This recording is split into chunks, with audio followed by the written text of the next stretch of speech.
Vos precisás el humor para poder vivir. No podés vivir toda una historia seria llorando. No se puede vivir. Y esa es la realidad. Y también la historia hay que contarla de la verdad de la historia. Me tocó vivir esta historia y vamos para adelante. Es un poco el criterio que yo tengo. Porque la gente quiere también vivir el lado para adelante, el lado brillante de la vida. Bienvenidos a Entre Mentores DLC. Yo soy Efraín Mendicuti y he creado este espacio para conversar con distintos líderes de pensamiento, negocios, educación y cultura en todo el mundo sobre su trayectoria, sus lecciones y sus mejores prácticas, y compartir con todos nosotros su pensamiento, estrategias y recomendaciones para hacer en nuestras vidas de lo cotidiano algo extraordinario. Esto es Entre Mentores DLC.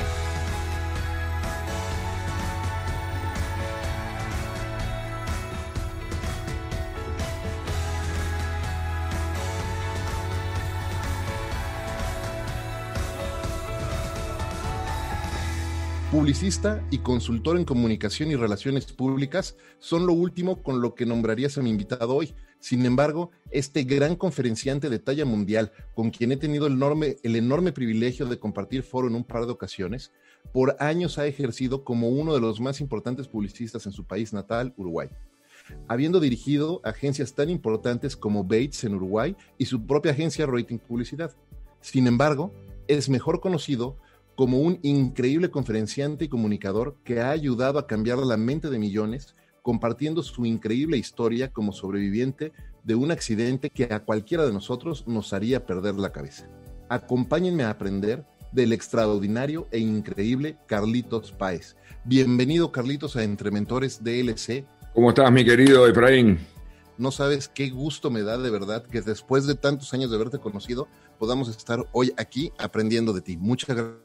Pero estas son las ventajas de la nueva normalidad, de la pandemia, digo, porque a veces uno, buscando las presencialidades, es más difícil. Ahora, estando uno en la casa, uno se puede acercar más a mucha gente. La verdad que he tenido muchos de estos contactos y me parece que está bueno poder llegar a la gente de otra manera, no solamente con empresas que te contratan, sino también llegar abiertamente a la gente. Muchas gracias. Sí, totalmente. Ahora tenemos la oportunidad de poder... y es interesante porque es una oportunidad que de alguna manera estaba ahí y no la estábamos aprovechando, sino hasta que fue definitivamente necesario e indispensable. Exactamente, yo creo que va a cambiar un poco después de que salga la vacuna, porque esto viene hasta que no salga la vacuna no cambia.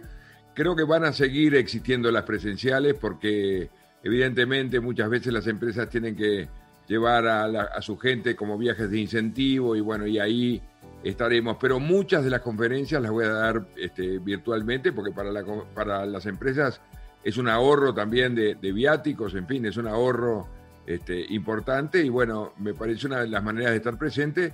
Y aparte, otra de las ventajas que tienen las empresas es que pueden poner a sus clientes en la conferencia y también a sus empleados, cosa que en las presenciales de tener que hacer una conferencia presencial o es a los empleados o es a los clientes de ellos. No los mezclan. Entonces creo que esta es una oportunidad que tienen también las empresas de poder hacerlo así. Totalmente, sí, totalmente. Se abren muchísimas posibilidades. Oye, Carlitos, seguramente con frecuencia te piden, en cada entrevista que haces, te piden entrar de inmediato al tema de aquel terrible accidente aéreo en los Andes en el 72. Pero yo sé que tu historia, y he tenido la oportunidad, el privilegio de platicar contigo en otras ocasiones, y sé que tu historia comienza antes de eso. Entonces me gustaría empezar por el principio y nos puedes contar un poco más de quién es Carlos Miguel Páez Rodríguez y cuál ha sido el camino que has recorrido hasta llegar a este punto en tu vida. Bueno, la verdad que soy un chico común, pero bueno, hijo de un padre famosísimo. Mi padre era un tipo muy famoso en el Uruguay, quizás el más famoso del Uruguay, pintor. Una especie de Siqueiros, digamos, en el Uruguay, un tipo que ha viajado por todos lados del mundo y ultra conocido. Hizo una casa que la visita todo el mundo, pasan más de 200.000 personas a visitar la casa, que se llama Casa Pueblo, que todo mexicano que ha pasado por Uruguay sin duda la ha visitado. Y sabés que no es tarea fácil ser hijo de famosos. En general, siempre sos el hijo de. Pero bueno, me tocó esas cosas del destino. Vivir esta historia descomunal en la cordillera de los Andes es una de las historias, dice National Geographic, que es la historia más reconocida de supervivencia de todos los tiempos, y lo importante no es eso, lo importante es que fue protagonizada por gente del común. Yo soy un chico común, y sobre todo en aquel momento, 18 años, un junior, como dicen en México, malcriado, consentido. Y bueno, me tocó protagonizar esa historia, no solamente de un accidente en la cordillera de los Andes, sino también de 70 largos días con sus noches, donde aprendemos a evolucionar, transformarnos y salir adelante, y donde aprendemos a encontrar recursos que muchas veces nosotros mismos desconocemos que los tenemos. Yo por lo menos desconocía que lo tenía. Yo, como te digo, era un junior que no servía para nada, no, ni siquiera Boy Scout había sido. Y bueno, en la cordillera la necesidad tiene cara de hereje, como se dice el refrán, y bueno, uno empieza a encontrar recursos para poder salir adelante en aquella historia donde el mundo entero nos daba por perdidos. Fíjate que tengo aquí en la mano sí. El libro que, de hecho, tengo aquí, me lo firmaste con una dedicatoria para mi hija hace... es sí, del, sí. 2008, cuando mi hija apenas tenía 6 meses de nacida. Eso fue en Aguascalientes, ¿no? Fue en Aguascalientes, exactamente. Me lo obsequiaste en Aguascalientes.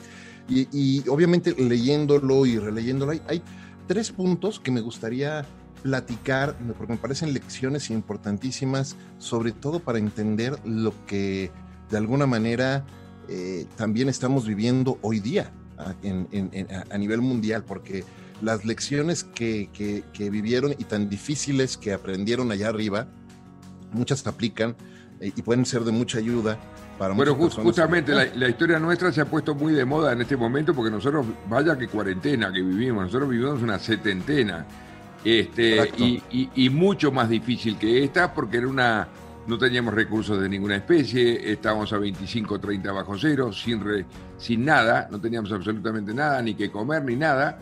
Y bueno, pero creo que el ser humano encuentra en esta pandemia o cuarentena, pues ya se te mezclan las palabras, no sabes si es pandemia o cuarentena, digo, es la pandentena, como le digo yo.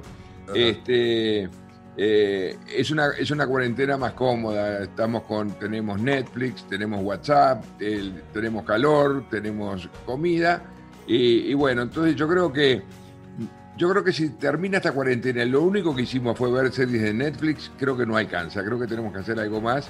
Es un poco lo que yo trato todo el tiempo, de tratar de compartir mi historia hoy más que nunca, para que la gente pueda tener algún recurso. No me gusta dar consejos, no me gusta dar mensajes, creo que eso es patrimonio de la arrogancia. Yo puedo contar mi historia y de ahí que saquen lo que cada cual quiera. Es descomunal la historia nuestra, historia de la cual se han hecho 3 películas, 9 documentales, 26 libros escritos, y sigue, ahora hay 2 películas más haciéndose.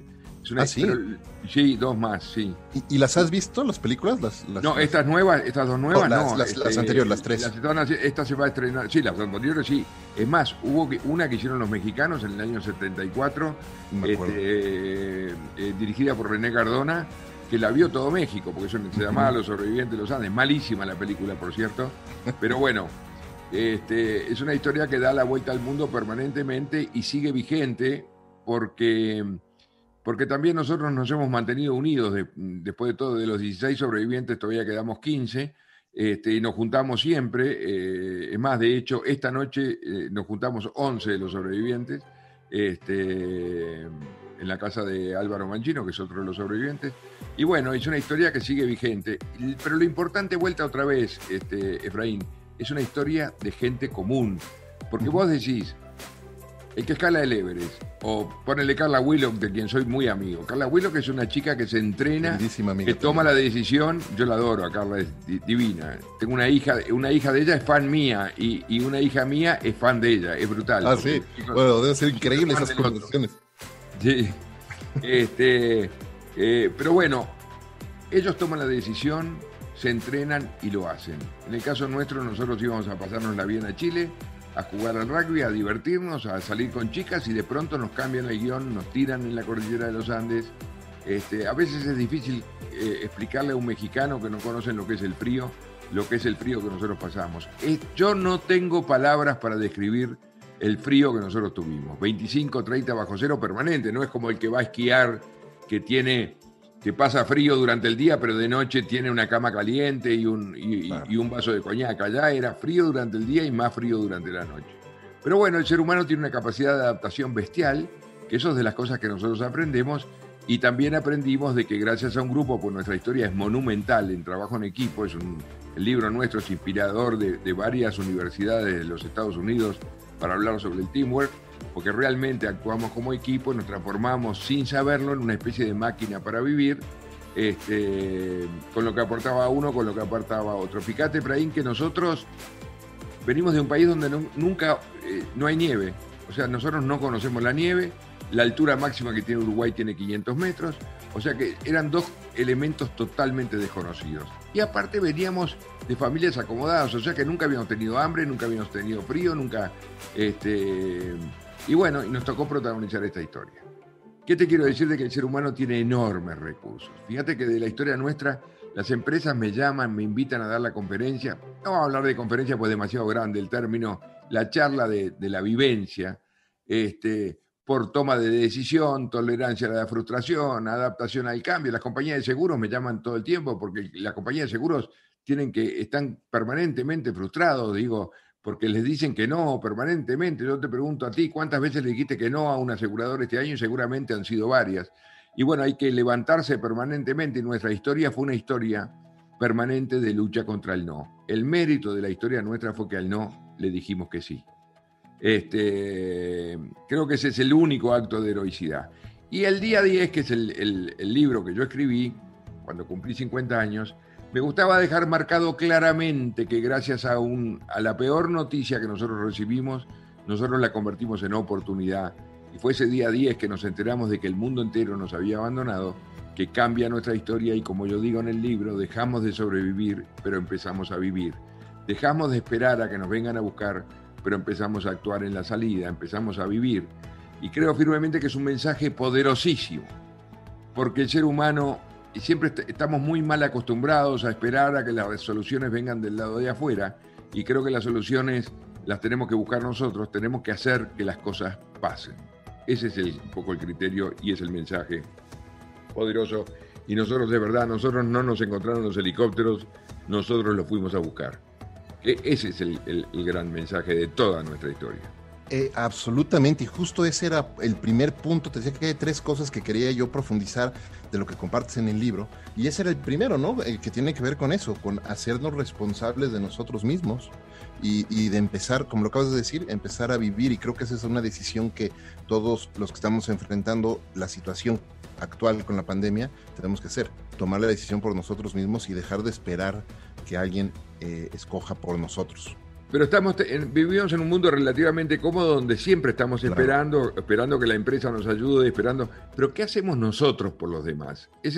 Un poco Kennedy lo había dicho, no esperes lo que no preguntes lo que el país puede hacer por vos, pregúntate lo que tú puedes hacer por el país. Y es verdad, a veces en la vida hay que ir a buscar los helicópteros. Yo creo que es así, digo. Ese es para mí el gran mensaje de nuestra historia.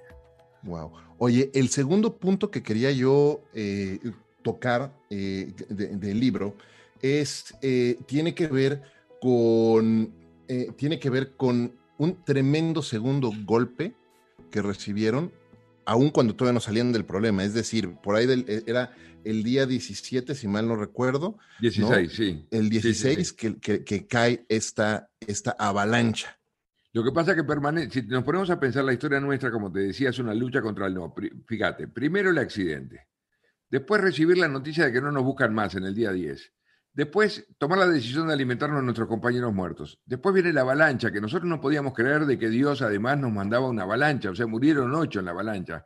O sea que tras cartón, saber de que no nos buscaban más y encima nos manda una avalancha donde murieron 8, mis 2 mejores amigos murieron ahí. Y bueno, por eso había que volverse a levantar. Después encontrar la cola y no poder hacer funcionar una radio. O sea que siempre fue una batalla contra el no. ¿Qué te quiero decir con eso? Que el ser humano demuestra con capacidad y con actitud que gracias a un grupo podemos revertir. Te voy a decir una cosa, Efraín. En nuestra historia era más atractivo morir que vivir.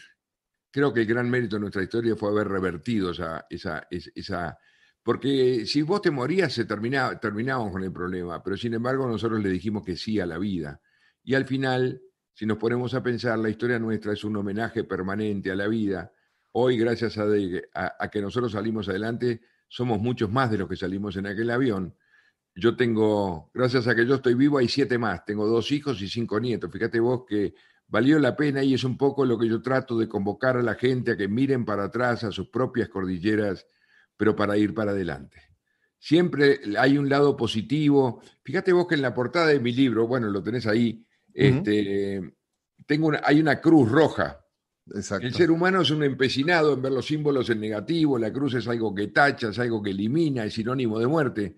Yo lo veo como un símbolo de libertad, porque lo veo como las aspas del helicóptero. Por eso las cosas se pueden ver de dos maneras. O la ves como una cruz, o la ves como las aspas del helicóptero, como un símbolo de libertad, que es un poco lo que yo aspiro a que la gente vea esta historia desde el lado positivo. Si yo la cuento del lado dramático, también es la historia más dramática, pero hay que contarla del lado positivo. Triunfó la vida, valió la pena, es un homenaje. Ese es el gran sentido que tiene nuestra historia y no es por casualidad que 47 años después estemos hablando de ella. Claro. O sea, y permanentemente, no sabes en lo que tengo el listado de conferencias, empresas que tengo por delante, porque es una historia que no para. Y porque además no hay más historia que esta. O sea, esta siempre es una historia de final de congreso. Bueno, tú lo has visto. Ujú, Digo, ujú. siempre es el final, digo, porque después de esto no hay nada más. Porque es diferente. No, te lo digo con Sí, total sí, humildad todo. y no por mérito mío, es un mérito del ser humano, que eso es lo que hay que buscar, que el ser humano tiene esa capacidad bestial de poder adaptarse a estas circunstancias. Yo a veces me ¿Sabes? pasa, antes de la conferencia, vos te acordás que yo paso un video, Sí, yo a sí. veces veo el video y empiezo la conferencia diciendo, pero ¿cómo pude haber vivido yo todo esto? Y eso que el video está mucho más atenuado que la realidad. Ujú. Y sin embargo pude. Y menos ese chico que no servía para nada, ese junior que no desayuno en la cama. Yo tenía niñera en aquella época, imagínate, mucho peor. Y Claro. bueno, y sin embargo pudimos. Y bueno, ese es Oye, el resultado. Y por algo seguimos vigentes y por algo se estrena una película en el 22, haciendo homenaje a los 50 años, una película dirigida por Bayona, que fue el director de aquella película bestial del tsunami que se llamaba Lo ujú. Imposible, que si no la vieron, véanla porque es una película bestial, él es un fanático de la historia nuestra. Está filmando ahora El Señor de los Anillos y viene a filmar la historia nuestra en marzo, cuando lo Wow. permite la pandemia. O sea que, Qué increíble. Oye, en una nota más ligera, me acordaste de un par de anécdotas en conferencias. La primera vez que conocí a Carla, que hoy somos buenos amigos, pero me acuerdo la primera vez que la conocí, iba yo a dar una conferencia, estábamos en Cancún, y entro al lugar y estaba terminando Carla su presentación. Y sí. también corre un video increíble, súper motivacional, y toda la audiencia estaba en lágrimas con el video. Y a mí me tocaba subirme al escenario después de ella. Se baja Carla y digo, ¿qué esperas ahora que haga yo? Después de tu plática con esto.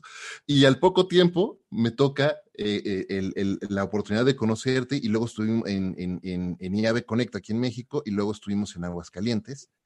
Y me acuerdo cuando estaba yo viendo tu plática, con esa cerraron el Congreso en aquel entonces, decía yo, es que no hay forma de topar eso, ese Claro, cierre. pero lo importante es que no es un mérito mío, es un mérito del ser humano, tuyo también. Tú podías haber estado en esta historia, no es un mérito de Carlitos Páez. A mí me tocó, pero pudo haber sido de cualquiera.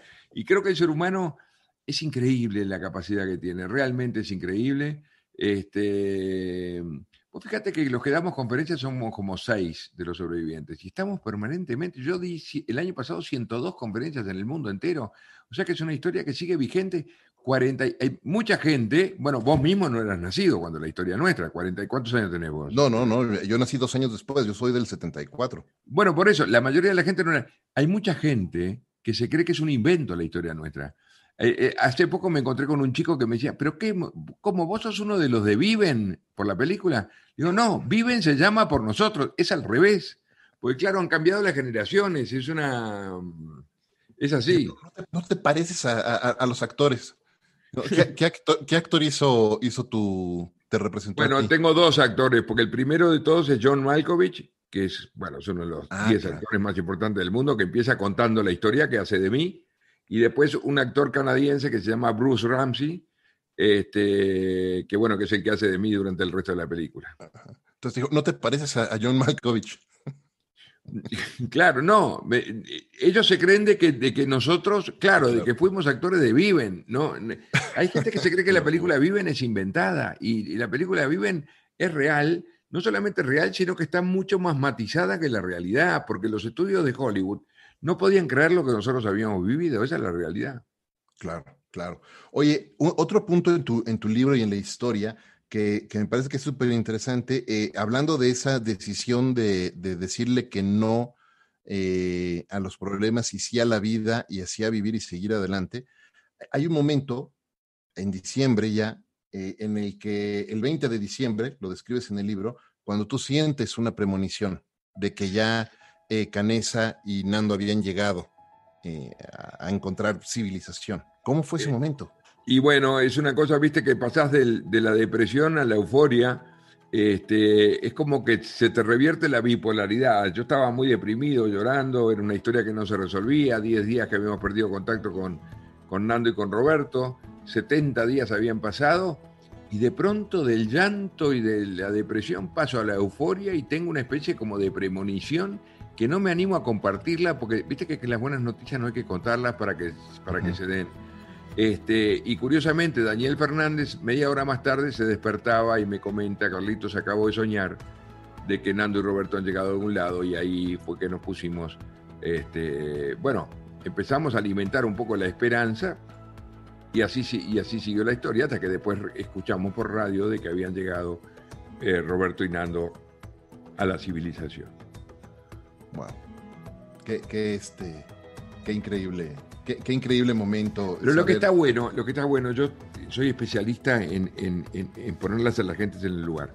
La gente dice, fríamente dice 70 días. 70 días es una enormidad. Por supuesto. Si yo les pregunto a ustedes qué estaban haciendo hace 70 días, van a ver la cantidad de cosas que hicieron.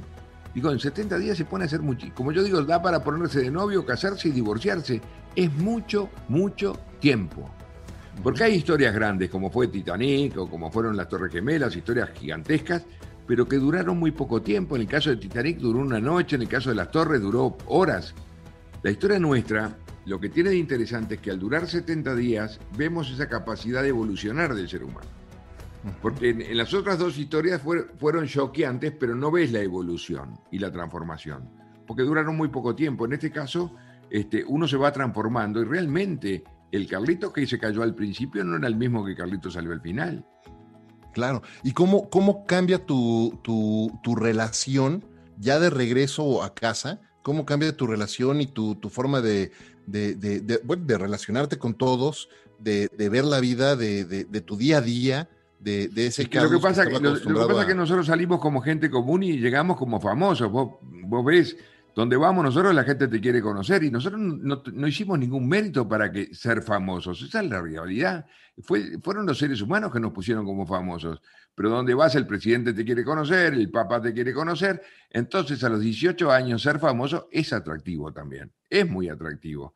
Y bueno, nosotros empezamos a vivir una vida diferente, siempre atada a la cordillera, porque todos los días en mi vida yo saqué la cuenta que sale 3 o 4 veces el tema, por X razón, siempre hay alguno que te quiere preguntar. La gente quiere, aunque sepan la respuesta, te quieren hacer una pregunta. Es como si yo me encontrara con un sobreviviente del Titanic, aunque yo sepa la respuesta, pero me encantaría preguntarle algo. Es para tomar contacto con la historia, pues son historias realmente alucinantes, ¿no? Increíbles. Claro. Oye, pero por ejemplo, ahorita mencionabas este tema de la sociedad los volvió héroes, les dio el estatus de héroes inmediatamente. Y claro, lo que vivieron fue y lo que hicieron para sobrevivir, vivir y regresar fue nada menos que heroico, definitivamente. Ahora, Fue acabas heroico, de mencionar, pero es lo que nosotros hicimos lo que teníamos que hacer. claro, Era pelear por la vida y pelear por llegar a casa. Nosotros no peleábamos por Hollywood, no peleábamos porque de Efraín acuerdo, Mendicuti me invita acá 47 años después a hacer un podcast. No, peleábamos por cosas muy simples. Porque cuando suceden estas historias, la escala de valores cambia abruptamente y empieza uno a darle valor a las pequeñas, grandes cosas que le dan sentido a la vida. El otro día me decía Roy, uno de los sobrevivientes, que él soñaba permanentemente con ver salir agua de la canilla, porque mucho se habló del hambre en esta historia, pero muy poco se habló de la sed. Fue desesperante la sed que nosotros pasamos. Me enteré hace poco que el ser humano a esa altura precisa 5 litros para no deshidratarse. Por suerte que me enteré hace poco, porque nosotros nunca llegamos a los 5 litros. Pero bueno, Claro. este, Claro, no, bueno, imagino. Oye, pero lo que te quería preguntar justo es, hoy día, mencionabas tú que tienes nietos, no sé de qué edad sean tus nietos, pero hay una generación, las generaciones más jóvenes y la de los centennials que están tan clavados hoy día en plataformas sociales y haciendo videos y buscando la fama y quererse volver famosos a través de hacer solamente un video y con esa instantaneidad y todo. ¿Qué mensaje puedes compartir con estas generaciones que están buscando ser reconocidos desde la comodidad del sofá en casa para volverse a mí famosos? me encanta poder dar esta conferencia para chicos jóvenes porque para que se den cuenta que ellos pueden protagonizar grandes historias. Sin duda que esta es una enorme historia y es una historia que va a quedar en la humanidad y ya hay gente que da la conferencia sin haberla vivido, o sea que es una historia que es un ejemplo del ser humano. Y es un ejemplo de trabajo en equipo, y es un ejemplo de toma de decisión, y es un ejemplo de tolerancia a la frustración, y es un homenaje a la vida. Entonces me parece que a veces que los chicos desperdician todo en cosas frívolas y todo eso, se pueden dar la oportunidad de poder protagonizar historias también, que no solamente es mérito de los grandes, es mérito también de los chicos, pero tienen que animarse a poder vivirlas. Claro, totalmente. Eh, Carlitos, me gustaría preguntarte una pregunta que hago con frecuencia a los invitados en el podcast es, si ¿viste la película de Volver al Futuro? Sí, sí, sí, obvio, sí. Sí. Sí, sí, sí. Si, imagínate que llegara Doctor Brown con su DeLorean a la puerta de tu casa y te prestara el DeLorean para viajar al momento en el que tú quisieras. ¿A qué momento regresarías? ¿Y para hacer o ver qué? Bueno, no, en realidad regresaría a tener un día. A mí me impresionó mucho la muerte de mi abuelo, pero cuando tenía 12 años, o sea que imagínate hasta dónde me tendría que remontar. Pero es lo que me gustaría, volver mi abuelo murió ahí y para mí era un tipo muy importante en aquel momento, quizás ahora no lo sería, pero en aquel momento sí. Y es un personaje. Ayer justo en un programa de televisión me preguntaron si tuvieras la oportunidad de darle un abrazo a alguien, ¿a quien se lo darías? Y yo digo a mi abuelo que murió en el año 65. Ese sería el momento al cual volvería. No, no lo vinculo a la historia, ¿eh? No lo Claro, vinculo a no, la historia del totalmente. momento, no, no, no. No, no, y de hecho me encanta escuchar eso y buscar, porque, y eso es bien importante, porque de repente las personas pensamos o tendemos a asociar a un personaje o a una persona famosa conocida por algo solamente con ese evento en particular, cuando en realidad tu vida es el resultado de millones de momentos que has vivido antes y después de eso y que te han llevado a hacer cosas súper interesantes y Sí, extraordinarias. pero si a mí me pasó una vez, fui a Puerto Rico por 3 días para dar una conferencia para una empresa muy importante y me quedé con ellos, viste, playa y qué sé yo, y todo el tiempo me preguntaban sobre el tema de los Andes, porque no paraban de preguntarme. Y entonces me dicen, ¿y qué hace Carlitos Páez cuando no habla de los Andes? Le digo, pero hermano, si no me has preguntado otra cosa, lo único que me has preguntado es eso.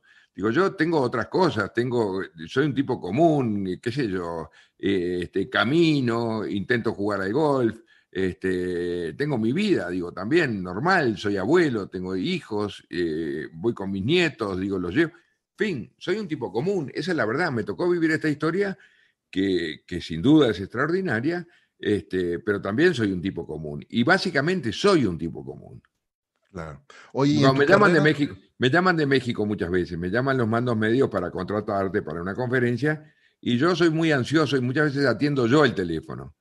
Y los mandos medios no pueden creer de que tú le atiendas el teléfono, porque a mí me pedían en México, Carlitos, te tienes que poner moños. ¿Cómo moños? Digo, esta es una historia para moños, esta es una historia de humanidad, que no es para hacerme el famoso, ni mucho menos. Yo funciono, a mí me gusta ir a las conferencias, quedarme con ellos, firmarles los libros, darles un abrazo, hablar todo. Me he transformado en terapeuta porque cada cual viene a contarme su propia historia. Y bueno, pero es de lo que se trata, no es que yo voy y cuento la historia descomunal y me voy. No, yo me quedo con la gente. Claro, claro, no, y me consta, lo he visto y eso es Y sensacional. bueno, tú lo viste, digo, de Sí, hecho me sí, quedé contigo y de hecho, y la gente llora porque la gente también se identifica con sus propios problemas y bueno, y qué sé yo. Y a mí me parece que está bueno poderla contar desde el lado humano. Totalmente. Oye, hablando justo del día a día, en tu carrera como publicista, has hecho también cosas súper interesantes. ¿Cuál ha sido dentro de tu carrera de publicidad? Que por cierto, coincidencia, yo también trabajé con Bates algunos ¿Ah, años, sí? algún tiempo, sí, Sí. acá en México. ¿Cómo, mejor dicho, qué campaña o qué trabajo como publicista te ha dejado profundamente orgulloso? Profundamente orgulloso. Mirá, el 5 de junio en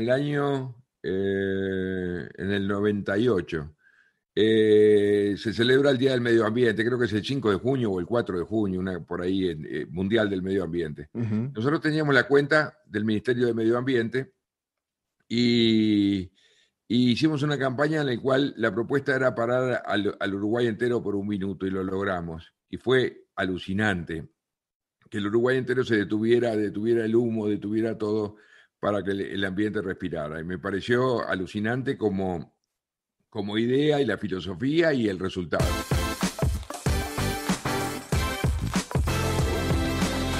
Antes de continuar, déjame comentarte que este episodio es presentado por Ricolto Café, una empresa 100% mexicana que por más de 20 años ha llevado la experiencia del mejor café gourmet de México a miles de oficinas en nuestro país. Hoy, Ricolto Café también llega hasta nuestros hogares a través de su nueva tienda en línea ricoltocafé.com.mx. Visítala y haz tu pedido con el código #DLC320 y recibe 10% de descuento en tu compra. Recuerda, visita ricoltocafé.com.mx, eso es, Ricolto con K de kilo, y lleva la experiencia del mejor café de México hasta tu hogar con Ricolto Café. Carlitos, una pregunta también que hago con mucha frecuencia es, me gusta hablar de hábitos y de rutinas. Ya. Y esa es una premisa importante porque sostengo que para que un líder en cualquier frente sea productivo, para que una persona, un líder como tú, pueda dar, como decías ahorita, 102 conferencias en un año, en tan solo un año, pues uno se tiene que hacer de ciertos hábitos y de ciertas rutinas para mantenerse organizado, para reducir la fricción y para mantener el nivel de energía alto. Sin ¿Qué duda. hábitos y qué rutinas has desarrollado y has integrado a lo largo de tu vida que hoy son parte de Carlitos Páez? Yo tengo necesariamente que tener una rutina. Yo no me puedo desarrutinizar porque es la manera de cómo yo, si me quedo desprolijo, yo tengo que desayunar a tal hora, almorzar a tal hora, y no zafarme de eso porque si no me desacomoda. Incorporé como hábito caminar 7 kilómetros por día, cosa que hago frecuentemente, y bueno, eso es un poco la rutina, el esqueleto de la rutina mía, y y bueno, y el disfrute lo tengo con mis hijos y con mis nietos. Esa es la verdad, digo, me encanta ir a comer con mis nietas, me fascina, me encanta poderme aproximar a ellas desde otra edad, y ellas se divierten bastante conmigo, por supuesto que te critican como todo nieto, pero bueno, hace poco me pasó que una de mis nietas, que tiene 13 años, me pidió para ver la película Viven. Entonces yo la llamé a la madre, a mi hija, y le digo, che, mirá, fulana quiere ver la película, ¿tú la dejás? Porque bueno, es una película fuerte. Me dijo, sí, la dejo. Entonces me puse a ver la película con ella, y entonces cuando terminó la película, el asombrado de la película fui yo, que hacía mucho tiempo que no la veía, la película Viven. Pero quien quedó asustado fui yo, no ella. Pues los chicos la ven desde otra manera. Pero bueno, qué sé yo, a veces te cuesta pensar de que a vos te tocó vivir esa historia. ¿Qué pasa por tu mente cuando ves esa película? Se me hace difícil de imaginarme. ¿Qué pasa en tu mente cuando estás viendo esa película y estás viendo que a ese personaje que sale en la pantalla le cambian el asiento? Sí. Y entonces, gracias a ese momento en el que además no quieres que te cambiaran el asiento y lo cambias y lo ves en pantalla, ¿qué pasa en tu mente? Y bueno, volvés a tomar conciencia de muchas cosas.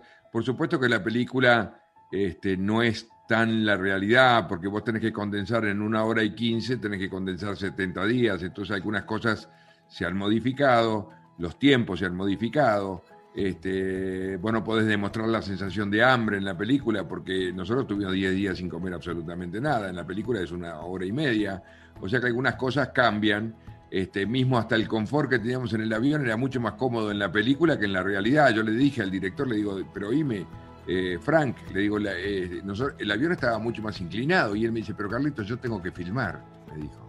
Sí, pero bueno, o sea que estábamos mucho peor en la realidad. Y bueno, hizo una vuelta a tomar conciencia de que pudimos con esa historia, y nos acordamos perfectamente. Mirá, justamente esta noche, lo gracioso es que los sobrevivientes nos juntamos y de lo único que hablamos es de la historia. Es como una especie de terapia anual que te... Han pasado 47 años, ¿vos te das cuenta el tiempo que ha pasado? Es mucho tiempo. No, totalmente. Yo tengo 46. Y bueno, por eso.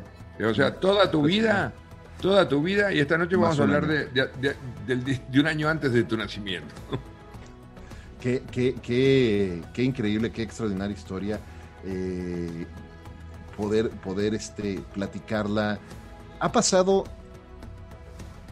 a lo largo de este tiempo, o has cambiado un poco tu manera de narrar la historia. Es decir, hay momentos que a lo mejor no tenías presentes, que regresan a tu memoria y los incorporas en tu narración, o momentos incluso que has dicho, ni siquiera quiero ya comentar esto. No. Yo la verdad que siempre tuve una manera de contar la historia. Yo fui como personaje, a vos te consta porque escuchaste la conferencia, un poco aquel personaje de La vida es bella, aquel personaje que en el medio del drama vivía con inconsciencia y con humor en las situaciones más dolorosas. Y yo siempre, la historia mía, vos te acordás, genera muchas veces la sonrisa de la gente.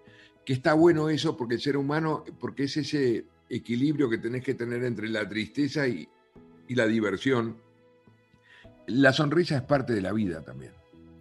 Hubo un documental muy bueno que se llamaba La Sociedad de la Nieve, sobre la historia nuestra, que lo único que le critiqué al documental es que no hubo un momento de sonrisa. Le digo, mirá que la historia tiene todo. Es como cuando vos vas al velorio de un amigo, de un pariente, lo que sea. Es muy doloroso, pero también tiene risa, también tiene humor. Vos precisás el humor para poder vivir. No podés vivir toda una historia seria llorando. No se puede vivir. Y esa es la realidad. Y también la historia hay que contarla de la verdad de la historia. Muchas veces se creen que el drama... yo veo a algunos de los sobrevivientes que cuentan la historia desde el lado dramático. Porque se creen que el drama vende, y el drama no vende. El drama, una época que estaba de moda todas las conferencias, cuanto más parapléjico, cuanto más complicado estaba, mucho mejor. Y no es así, no podés ir a sembrar culpa, digo. Me tocó vivir esta historia y vamos para adelante. Es un poco el criterio que yo tengo. No me hago nunca el pobrecito. Mirá que me tocó una conferencia una vez un poco como te tocó a vos, para gente nueva en Puebla, que en la primera conferencia hablaba Valladares, que era un preso cubano que estuvo creo que 14 años en la misma celda, lleno de gusanos, un horror. Después vino Edith, una que había estado en un campo de concentración, también contaba los horrores. Y después me tocaba hablar a mí. Entonces yo digo, bueno, si se trata de comparar horrores, yo les gano a ellos. Pero no se trata de eso, se trata del lado positivo. Vos sabés que fue impresionante el aplauso, porque la gente quiere también vivir el lado para adelante, el lado brillante de la vida. Es un poco lo de las cruces, que son aspas o son cruces. Yo creo que la gente quiere ver las aspas del helicóptero. Eso es lo que quieren en realidad. Y bueno, yo me acuerdo que eran 5.000 personas en Puebla y se llenó, y habían 6.000 y pico en un gimnasio gigantesco que tenía la Municipalidad de Puebla. Y bueno, pero son esas cosas que siempre, lo que más importa siempre es el lado brillante de la vida. Siempre, the bright side. Y el humor sigue siendo parte de tu día a día, ¿no? Por ahí me acuerdo de una anécdota que cuentas de una señora que te reclamaba en un avión que se había descompuesto. Sí, es verdad, sí. Yendo para Buenos Aires. Sí, la señora que el avión no salía, no se movía, y el piloto no avisaba por qué no salía. Entonces los pilotos, como los pasajeros, empiezan como a hacerse amigos entre ellos, y uno decía, es un problema climático, el otro decía, no, es un problema mecánico. Y una señora, 2 asientos adelante mío, se da vuelta y me dice, tenía que venir usted para que haya problemas en el avión. Yo la miré con una gran sonrisa y le digo, señora, lo mejor que le puede pasar a usted es que yo venga en este avión, porque este avión por cálculo de posibilidades no se va a caer, y si se cae, yo sé cómo se hace para salir de verdad. Pero son esos hechos que pasan siempre, digo, eso me pasa continuamente en los aviones. Cuando viene alguien conocido me dicen, Carlitos, ahora viajo tranquilo porque venís vos. Oye, Carlitos, de verdad que aprecio muchísimo el tiempo que estás compartiendo con nosotros. ¿Dónde las personas que nos están escuchando pueden conectar contigo, seguirte a través de plataformas sociales, leer más de la historia? Bueno, yo básicamente tengo una página web, carlitospaez.com, y tengo después en los Instagram, Carlitos Páez Parker, Carlitos Páez Conferencias, @Carlitos Páez es Twitter. Digo, tenemos, no me ocupo mucho de las redes sociales, me ocupo más de la página web y me ocupo mucho de las conferencias, sí. En las conferencias, y mucha gente te contacta después porque quieren o contarte su problema o compartir lo que sintieron, en fin, que me parece interesante porque es una historia que va más allá del éxito, es una historia netamente humana. Como yo digo, cuando vi llegar los helicópteros, yo no los veía como helicópteros, los veía como dos pájaros gigantescos, portadores de libertad, porque nuestra historia había sido tan humana que no podía ver la parte mecánica del asunto. Es una historia que es pura humanidad y bueno, y me parece que está bueno. Una parte que en las películas no se ve, ¿no? Y si me acuerdo bien, porque hace tiempo que vi la película Viven, y la otra, hay una donde creo que es Ethan Hunt, es donde está John Malkovich, etcétera, sí. Es la de Viven, ¿no? Viven, sí. Hace tiempo que no la veo, pero me acuerdo que el cierre de la película y de la historia en la película es justo cuando llegan los helicópteros. Exactamente. ¿No? Pero todavía hay una historia después de eso, ¿no? Porque todavía viene la parte del rescate, que no ha de haber sido cosa fácil.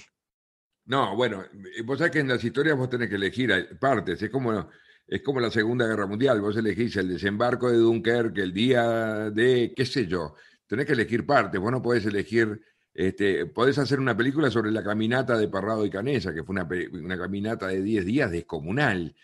Solamente eso amerita una película. Podés hacer una película sobre la avalancha, que murieron 8. Podés hacer una película. Entonces elegís partes de la historia y naturalmente que el después de la historia, esto es to be continuo, porque aparte la vida continúa. Digo, como yo digo, de la vida no te podés bajar. Ojalá uno pudiera ver si bajarse, pero de la vida... Y al final no termina bien. La vida nunca termina bien. Terminás muriendo. O sea que digo, no te podés bajar. Hay veces que vos decís, ¿cómo me bajaría de acá? Porque uno tiene problemas también, como yo te digo, soy tipo común. Pero muchas veces también me referencio con la historia de los Andes, para hacer que los problemas sean menos problemas. A veces yo me quejo yo me la pasé mal al principio de la pandemia el primer mes, una incertidumbre bestial, tengo 66 años, estoy en edad de riesgo, la incertidumbre de que no trabajaba más y de pronto al cabo de un mes empecé con esto de los podcasts, de las conferencias virtuales y no he parado. La verdad que llevo 37 conferencias dadas digo, no paro, digo, y tengo un listado de empresas que, bueno, justamente que quieren también relativizar sus historias y aparte motivar a su gente. Yo no soy motivador, la historia es la que manda acá, es la historia la que dice que el ser humano común puede. Como yo siempre digo en las conferencias, yo no soy el típico motivador que camino por arriba del escenario gritando, tú puedes. Yo me acuerdo, conocí mucho a Miguel Ángel Cornejo, un fantástico, un motivador mexicano, y él me decía, Miguel Ángel me decía, Carlitos, tenemos que dar una conferencia juntos. Le digo, qué vivo que sos vos. Digo, vos no tenés historia, vos te la tenés que inventar. En esta no, yo puedo dar esta conferencia sentado, porque no tengo que hacer que la gente se mueva, es la historia la que manda. Claro. Y aparte es una historia, y cuando vos contás la realidad, eso mismo motiva, porque marca claramente que el ser humano común puede. Totalmente. Qué increíble historia, qué increíble aprender de nuevo de ti y escucharte, y ojalá que la gente que nos esté escuchando no duden en conectar contigo y también invitarte a tus empresas y a otros eventos a seguir compartiendo. Carlitos, la premisa principal de Entre Mentores DLC, de este podcast, es compartir con las personas que nos están escuchando cómo líderes como tú hacen de lo cotidiano algo extraordinario. Y habiendo vivido una historia tan extraordinaria, cómo hoy, en la cotidianeidad de tu vida, haces algo extraordinario. ¿Sabes qué? Creo que la base de todo es ser común. Ser un tipo común, confiable, honesto, que vos siempre contás, coherente. Creo que eso es lo que hace. Yo funciono por la vida sin moños, como te decía hoy, con mucha humildad. La historia de esta nos hizo dar cuenta que el camino es por el lado de la humildad. Cada vez que nos la creímos, Dios nos pegó un garrotazo y nos dijo, señores, es por abajo. O sea que siempre con humildad y contando la historia y compartiendo el dolor. Yo aprendí que compartir el dolor hace que el dolor sea menos dolor y compartir la alegría hace que la alegría sea más alegría. Son cosas que aprendí en grupo, porque el grupo no solamente sirve para logros materiales, también sirve para logros espirituales. Eso es lo que yo aprendí en la historia de los Andes y es lo que trato de compartir y siempre lo comparto, nunca dando un mensaje, nunca dando un consejo, sino contando la historia y de ahí que cada cual saque lo que pueda sobre esta historia, que es un poco de lo que se trata. Siempre tratando de ir a buscar los helicópteros, que es el gran tema. Increíble, me encanta y creo que ese es un mensaje súper importante y es que aprendamos todos a buscar nuestros propios helicópteros y a buscar y mantener esa esperanza arriba. Exactamente, es un poco así como yo lo vivo. Te agradezco profundamente, de verdad, que nos hayas regalado este tiempo para platicar aquí en Entre Mentores DLC. Antes de despedirnos, Carlitos, quiero, como siempre, hacerte un reconocimiento de corazón por ser ese líder tan inspirador que eres. No, yo simplemente cuando me dicen de dejar un mensaje, un consejo, yo digo, no. Lo que puedo hacer es repetir una frase que no es mía, es una frase de San Francisco de Asís que yo la tengo como una frase de cabecera y que dice así: empieza por hacer lo necesario, luego lo que es posible y terminarás haciendo lo imposible. Cuando escuché esa frase dije cómo aplica a nuestra historia, pero después que la procesé dije cómo aplica a cualquier historia. Es cumplir con el proceso, primero haciendo lo necesario, luego lo que es posible y terminás, como nosotros, haciendo lo imposible. En nuestro caso, reapareciendo después de aquellos 70 largos días con sus noches en esa historia increíble. Efraín, querido, te mando un abrazo grande. Para mí estar con México es parte de mi corazón. México es como mi segunda patria. Lo curioso, mirá, te voy a hacer una anécdota rapidita. Yo cuando fui a México la segunda vez, había hecho un águila en golf, que significa un hoyo que vos tenés que hacer en 4 golpes, lo había hecho en 2, que fue la única vez que lo hice en mi vida. Entonces que bueno, ahora que voy a México voy a encontrar un águila de plata para pegársela a la pelotita. ¿Vos sabés una cosa? Aunque te parezca mentira, mirá que fui a todos lados a buscar un águila de plata y no la encontré. Yo digo, en el país del águila no estaba el águila. ¿En serio? ¿En serio? ¿En serio?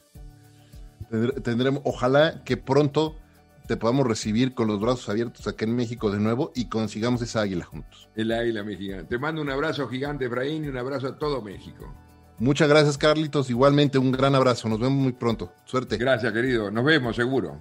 Y muchas gracias también a todos ustedes por escucharnos en este episodio de Entre Mentores DLC. Recuerden suscribirse y compartir este y todos los episodios de Entre Mentores DLC, porque estoy seguro que entre sus amigos, familiares y colegas hay por lo menos una persona que se puede beneficiar muchísimo de las historias y consejos que grandes mentores como nuestros invitados el día de hoy tienen que compartir. Muchas gracias también a Ricolto Café, el mejor café de México, por acompañarme en esta aventura de vida todos los días. Yo soy Efraín Mendicuti y esto es Entre Mentores DLC. Hasta la próxima.